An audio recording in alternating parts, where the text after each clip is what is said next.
Today I want to take a few minutes just to share with you guys a bit about my editing process in post-production. Being a filmmaker who composes my own music for my edits, I thought it'd be important just to show you how these two worlds come together. As an example for this, I'm going to be using a video from my portrait series of my friend Gabriel Marino, who's a car painter. So let's jump into my computer where I can share in more detail there. So one of the questions that I try to figure out before any video project is this project going to have narration or not? One of the reasons for this is it helps in pre-production, in planning, logistics, what kind of gear I need to bring with me. But number two, it helps me figure out whether I'm going to be building a storyline first and then actually scoring to picture, or if I'm going to be building my track first and then making my edits to my the video side to the actual music, doing cuts on the beat and all that kind of stuff. So in the case with Gabe, we actually filmed an interview first, and so I actually built out the storyline, and then I would take that into Logic and score a picture. So let's jump straight into the video side of things first. So when I get back from a shoot, I typically take my SD card out of my camera, SD card out of my external recorder for audio, and I'll import all that into a working folder on my desktop on my SSD drive on my computer. That's the one that I'll work off. And then I create a backup of those files just for safekeeping. Now in the video folder in my project folder here, what I typically do is take the whole SD card. So I'll take all the files on the SD card, not just the individual clips. Now the reason for this is I've heard some people have had issues where they've actually lost footage because it said data was missing or there was just these weird errors popping up for them. So it was just a little tip I picked up that I just started implementing, and haven't had any problems so far. And so what I'll typically do is, rather than bringing all those clips into Premiere, every single one, I'll actually go through all of them on my desktop and tag them. And so it looks something like this. These are just the raw files. And so I'll take these, I'll just kind of sort through, tag the ones that I like. Now the reason you might be thinking, why don't you just drag all your files into Premiere Pro? The reason for that is because I'm a little OCD. I like to keep things pretty neat and tidy. And so rather than having a bunch of files that I'm not using in Premiere Pro, I'd rather kind of choose the ones I want. And then I always can come back to these if I need any other footage as the storyline is being built. And so one thing that I'll do, sometimes I'll drag all the footage from there into Premiere Pro and start building it out.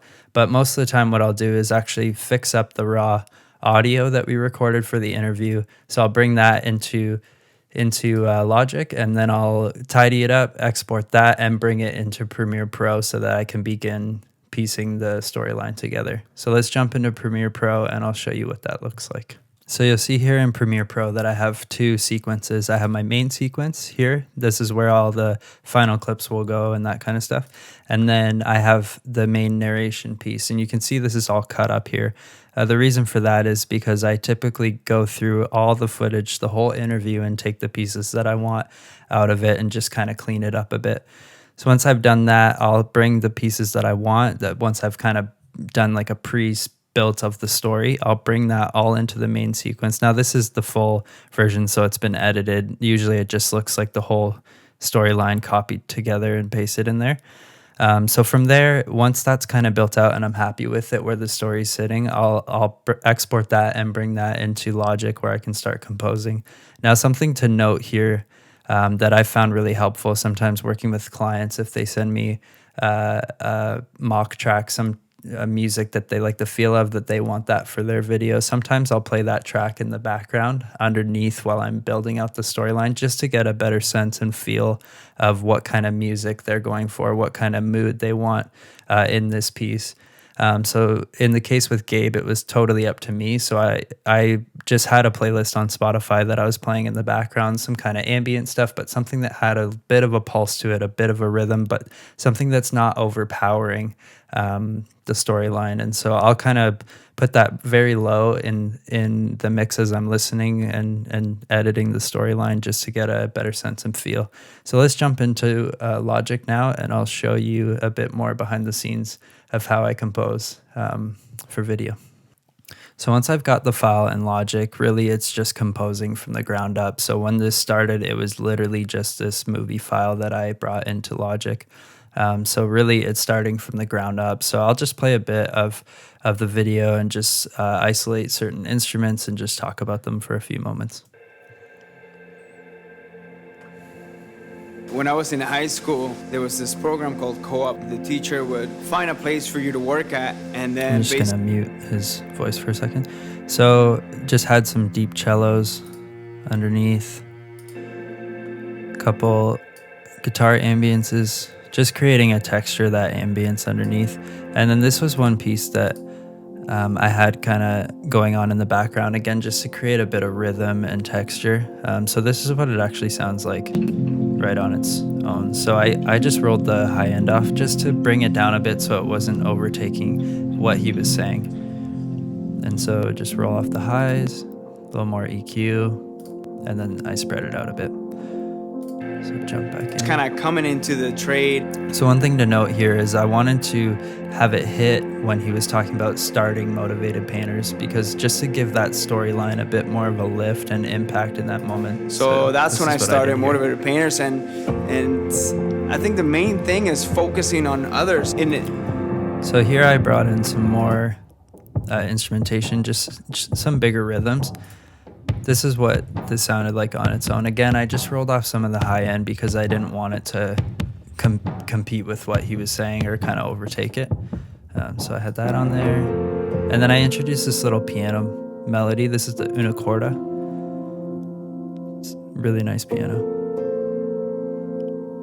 Bright, it's a little joyful. And then I had some deeper piano chords underneath, just big chords hitting just to bring a bit of punch to the low end. And then had this bass down here.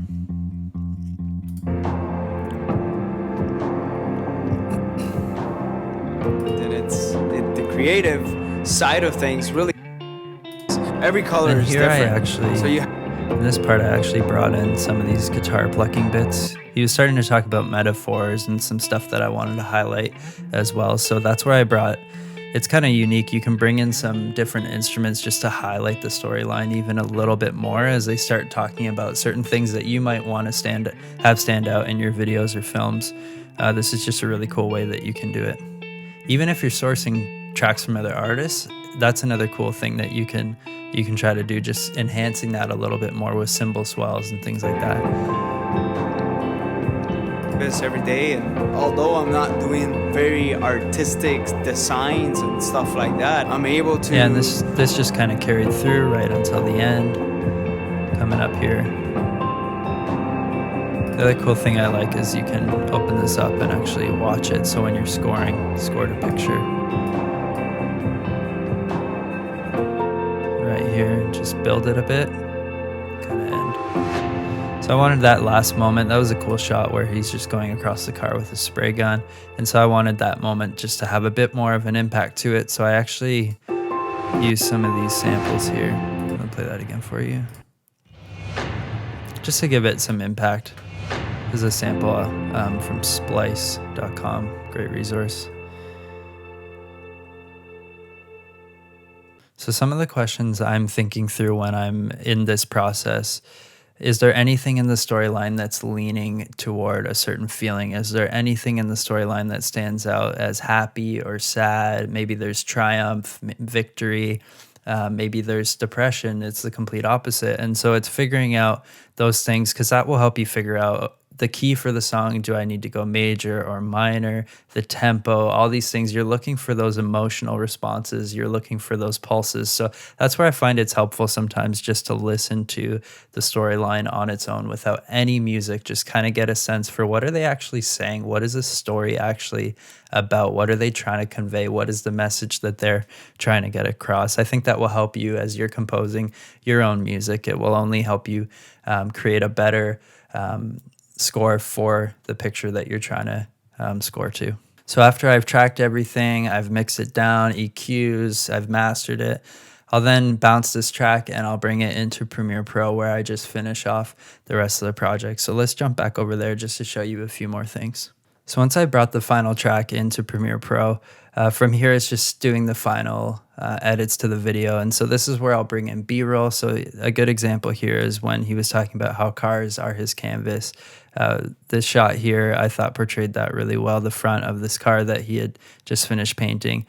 So looking for moments like that in your videos, that's the important thing about B-roll, is to highlight what's actually happening in the narrative. And so looking for other moments like that, with the spray gun, where he's talking about how he doesn't paint with a brush, but he paints with a spray gun. Little things like that can just kind of take your video to another level. And so from there, it's just making further tweaks to audio, cleaning it up, making it sound better, lifting the music where it needs to be lifted even more. And then further beyond that, the last thing I'll do is color everything. And now I'll make a video on that at some point, as that's an area that I'm really trying to get better at. So hopefully I can share some helpful insights on that as well.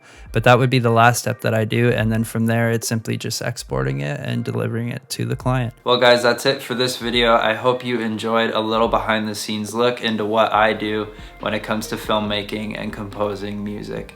If you guys like this video, be sure to hit that little thumbs up down below and be sure to click subscribe. I'll have more content coming like this in the future. And so I'll see you guys in the next one.